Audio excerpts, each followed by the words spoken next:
Jamal বকাস police মাহফিল কাজ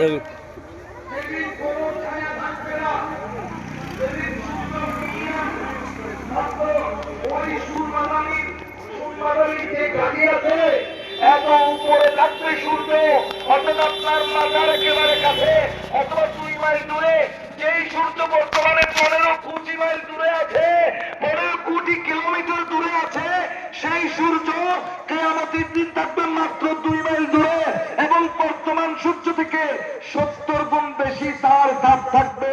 এই সূর্যের তাপে আপনার গান পড়তে পড়তে গলা পরিমাণ হয়ে যাবে, কিন্তু কোন ছায়া। আচ্ছা, কিয়ামতের দিনকে কিয়ামত কেন বলা হয়?